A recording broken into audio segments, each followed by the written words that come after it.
Deputy CM Pawan Kalyan వీర అభిమాని భారతి అనే యువతి కాలినడకన తిరుపతికి పయనమైంది. ఎన్నికల సమయంలో పవన్ కళ్యాణ్ గెలిస్తే తిరుపతికి కాలినడకన పాదయాత్రగా వస్తానని మొక్కుకుంది.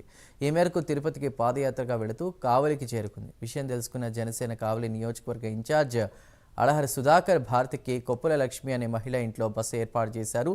మరుసటి రోజు ఉదయం జన సైనికులు భారతికి దారి ఖర్చులకు డబ్బులిచ్చి దగ్గరుండి పంపించారు.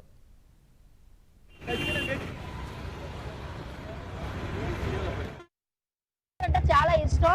సార్ గెలిస్తే తిరుపతి నడుచుకొని వస్తానని చెప్పాను, అందుకనే వెళ్తున్నాను. రిటర్న్ లో సార్ని చూసి సార్ పేరున ఉచితంగా భోజనం తక్కువ రేటుకి ఇవ్వాలని నా ఆశ. అది చెయ్యాలనేసి సార్ నాకు హెల్ప్ చేస్తే చాలా బాగుంటుంది. సార్ని తప్పకుండా కలవాలి. మీడియా మిత్రులందరికీ నా నమస్కారం. జనసేన పార్టీకి నా నమస్కారం.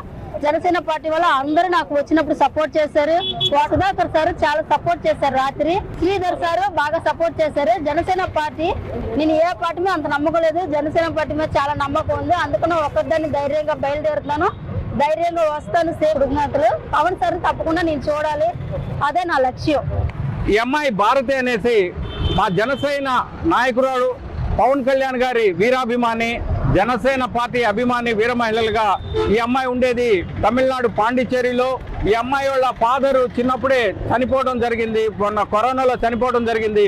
మదర్ కూడా హార్ట్ అటాక్ వచ్చి చనిపోతే ఈ అమ్మాయి ఒకటే హాస్టల్లో ఉంటూ పవన్ కళ్యాణ్ గారి మీద ఉన్న అభిమానంతో పాండిచ్చేరి నుంచి మొన్న బయలుదేరి ఈ మధ్య మంగళగిరి పార్టీ ఆఫీస్కి వెళ్ళి అక్కడ కలిసి పవన్ కళ్యాణ్ గారు బిజీగా ఉన్నందువల్ల అతను గెలిస్తే తిరుపతికి కూడా పాదయాత్ర చేసుకుంటా వస్తానని మొక్కుకున్న అమ్మాయి ఈరోజు రిటర్న్లో మన మంగళగిరి పార్టీ ఆఫీస్ నుంచి వస్తూ రిటర్న్లో కావిల్లో రాత్రి బస ఏర్పాటు చేయడం జరిగింది. మమ్మల్ని సంప్రదించడం జరిగింది, బస ఏర్పాటు చేసాం. తల్లి, నువ్వు నీ ఇది కోరికలన్నీ తీరాలని, దేవుడు నిన్ను సర్వదా ఆశీర్వదించాలని, చక్కగా చూడాలని కోరుకుంటున్నావు.